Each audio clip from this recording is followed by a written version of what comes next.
What's up, everyone? We're dealing with a very confusing market right now. It's a little bit like a teenager. It doesn't know what it wants. You don't know what it wants. And well, you're left scratching your head thinking, what are you supposed to do? The key problem here is probably that the stocks that do look good have already risen so much, and the stocks that haven't seem to have, well, issues. So the likes of HAL or most of the PSU stocks that seem to have a good upside potential, given that the government is focusing on them, have already given a huge rise. So buying into them right now at a 40-50 multiple does not seem very smart. At the same time, the stocks that are trading below their historical average P's, the likes of Asian Paints or Divi's Lab, have fundamental issues with them.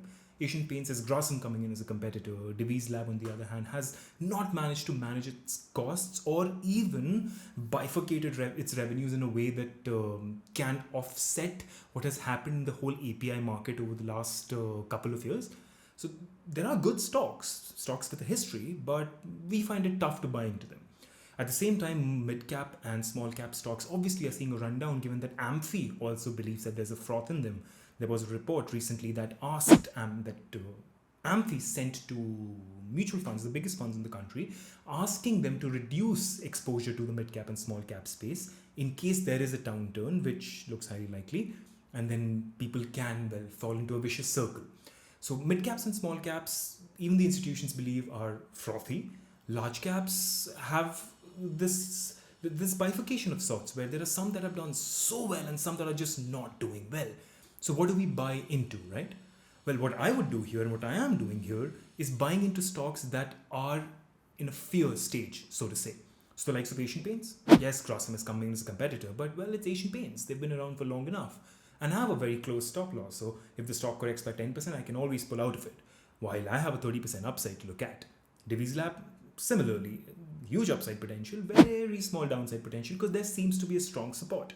So I would buy into these stocks, closing my eyes to all the distractions, not listening to any fervor about how these companies might face competition or the management might have made a misstep here or there. I'm looking at history, and history is telling me that these companies managed to find their way out, and I'm willing to take a bet on it with a 10% downside.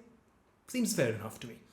Gives me peace of mind, makes sure that I stay safe with my money while looking at a decent upside. At the same time, there are certain mid caps and small caps that have upside potential and have corrected a lot because they had become frothy in the recent past. So here I'm talking about the likes of Ireda, a stock that had risen to 220s and is now corrected down to 145. And I'm a buyer. I bought at 155. I will buy again at 100.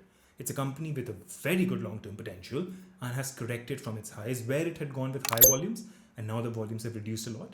There's other stocks where we've seen retail holding decrease a lot. There's an example of Rishabh Instruments. That's again another stock that I'm buying because, well, it seems like the stock is getting concentrated into strong hands and the company is, well, I'll go deeper into the company in a separate video. But my point with mid caps and small caps is this correction that happened over the past month has created some value that can be looked into. But I would still be overweight large caps and mid caps and small caps just to give me that little edge to outperform the market.